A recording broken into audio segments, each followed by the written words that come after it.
Hello UPSC aspirants, welcome back to the channel. तो आज हम एक ऐसी इंपॉर्टेंट करंट अफेयर टॉपिक पर बात करने वाले हैं जो कल पूरी दुनिया में छाई रही है, और वो है रशिया का यूक्रेन पर अब तक का सबसे बड़ा हमला। हालांकि आप सभी को इस अटैक के बारे में पता होगा, लेकिन यूपीएससी के पर्सपेक्टिव से आज हमें इसे डिटेल से पढ़ते हैं, देखते हैं कि क्या इम्पोर्टेंट है यूपीएससी के लिए। सबसे पहले हम जानते हैं कि कल आखिर हुआ क्या था, व्हाट हैपेंड यस्टरडे। तो कल यानी 7 जून 2025 को रशिया ने यूक्रेन पर एक बहुत ही बड़ा एयर अटैक किया था। खासकर खार्किव शहर को टारगेट किया गया। यूक्रेन के ऑफिशियल्स ने बताया कि ये जंग शुरू होने के बाद से अब तक का सबसे पावरफुल हमला था। सबसे पावरफुल सोच रहे हैं आप? तो सोचिए कितना बड़ा हमला होगा वो। इसमें ढेर सारे ड्रोन्स, मिसाइल्स और ग्लाइड बॉम्ब्स का इस्तेमाल किया गया था। कुछ सिविलियंस की जान भी गई और बहुत नुकसान हुआ है बिल्डिंग्स का। एक तरह से कह सकते हैं कि रशिया ने यूक्रेन को हिलाने की कोशिश की थी। लेकिन सवाल ये आता है कि अचानक इतना बड़ा हमला रशिया ने किया क्यों? इसके तो काफी सारे रीजंस हो सकते हैं। अब देखिए रीजंस क्या होते हैं। सबसे पहला रीजन यहाँ पर जो बता रखा है वो है बदला लेना, रिटेलिएशन। मतलब हाल ही में यूक्रेन ने रशिया के अंदर जैसे उसके एयरबेस और एयरबेस पे उसने ड्रोन अटैक किया था, तो हो सकता है कि रशिया उसका बदला ले रहा हो, है ना। और दूसरा कौन सा हो सकता है कि दबाव बनाना। हो सकता है कि रशिया जो है वो चाहता है कि यूक्रेन पर दबाव बना रहे ताकि वो अपनी टर्म्स पर बात करे, और इससे यूक्रेन की जो डिफेंस कैपेबिलिटीज को कमजोर करना भी एक मकसद हो सकता है ना। इसके बाद थर्ड हो सकता है कि मिलिट्री टारगेट को निशाना बनाना, कि वो इनडायरेक्टली जो मिलिट्री उसके असेस्ड हैं उसको कहीं ना कहीं टारगेट कर रहा है। रशिया का कहना है कि वो मिलिट्री टारगेट को निशाना बना रहा है, जैसे हत्या रिपोर्ट्स या ड्रोन फैक्ट्रीज। लेकिन हमले में सिविल एरियाज भी हिट हो रहे हैं, है ना। और फोर्थ कौन सा हो सकता है, मे बी डिमोरलाइज करना, कि रशिया के लोग जो हैं, रशिया की जो गवर्नमेंट है वो चाहती है कि यूक्रेन के लोगों को डर लगे हमसे, उनका मॉरल डाउन करने की कोशिश की जा रही हो सकता है कि ये सारे ही जो हमले हो रहे हैं, अटैक हो रहे हैं, वो इसी वजह से हो रहे हैं कि कहीं ना कहीं यूक्रेन को वो डीमोरलाइज करना चाह रहे हैं। तो ये तो पूरी थी न्यूज़ की वो कहाँ कहाँ हमले हुए। लेकिन अब देखते हैं कि ये यूपीएससी के पर्सपेक्टिव से क्यों इम्पोर्टेंट है, क्योंकि हम यूपीएससी के लिए पढ़ रहे हैं। अब आते हैं सबसे इम्पोर्टेंट बात पर कि यूपीएससी के लिए ये खबर कैसे रिलेवेंट है।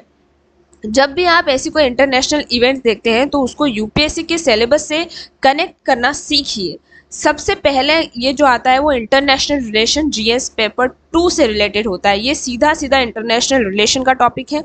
रशिया यूक्रेन कॉन्फ्लिक्ट का इम्पैक्ट ग्लोबल जियोपॉलिटिक्स पर पड़ता है, जैसे नाटो, ईयू, यूएन जैसे इंटरनेशनल ऑर्गेनाइजेशन की क्या भूमिका है उस इम्पैक्ट इस पूरे के अंदर। रशिया, चाइना, यूएस और यूरोप के बीच पावर डायनामिक कैसे बदल रहे हैं ये हमें पता चलता है। इसके बाद ग्लोबल इकोनॉमी पर इसका क्या इम्पैक्ट पड़ रहा है, जो कि सीधा सीधा आपका जीएस पेपर 3 का टॉपिक है। इस जंग का पूरी दुनिया की इकोनॉमी पर क्या असर पड़ता है। एनर्जी प्राइसेस यानी पेट्रोल, गैस एक्सेट्रा की कीमत बढ़ती है। फूड सिक्योरिटी का इशू आता है, क्योंकि यूक्रेन और रशिया वीट और फर्टिलाइजर के बड़े एक्सपोर्टर हैं, तो उस पर ग्लोबल इम्पैक्ट क्या होता है ये समझना बहुत ज़रूरी है। इन्फ्लेशन यानी महंगाई बढ़ती है, भारत पर भी इसका असर होता है, तो क्या होता है वो हम देखेंगे।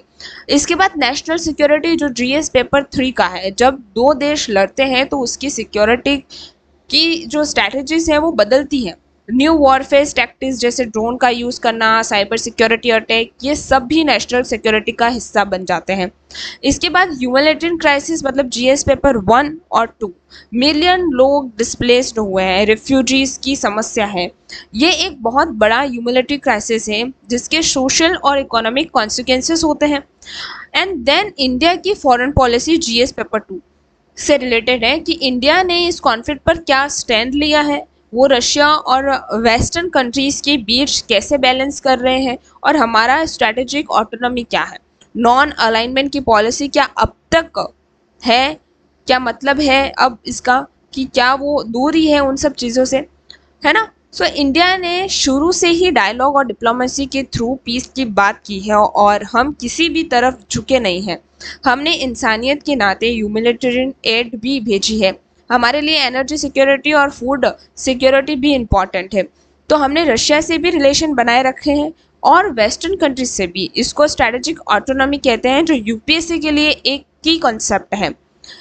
इस कॉन्फ्लिक्ट का फ्यूचर अनसर्टेन है। इंटरनेशनल कम्युनिटी की तरफ से पीस टॉक्स की कोशिश की जा रही है, लेकिन अभी तक कोई नतीजा नहीं निकला है। वेपन्स सप्लाई जारी है। ये कॉन्फ्लिक्ट ग्लोबली टेंशन बढ़ा रहा है। यूपीएससी के लिए आपको इन सब डेवलपमेंट पर नज़र रखनी होगी, स्पेशली इनके ब्रॉडर इम्प्लीकेशंस पर, राइट। तो दोस्तों, ये था कल के रशिया और यूक्रेन हमले का एक यूपीएससी पर्सपेक्टिव एनालिसिस। याद रखिए, हर इंटरनेशनल इवेंट्स को सिर्फ एक न्यूज़ की तरह मत देखिए, उसके अंदर छिपे हुए कॉन्सेप्ट और इम्पैक्ट्स को समझिए। यही यूपीएससी की तैयारी है। अगर आपको ये वीडियो पसंद आया तो लाइक करिए, शेयर करिए और यूपीएससी की इस चैनल को सब्सक्राइब करना ना भूलिए। मिलते हैं अगले वीडियो में। अब तक पढ़ते रहिए और देश की सेवा के लिए तैयारी करते रहिए। जय हिंद, थैंक यू।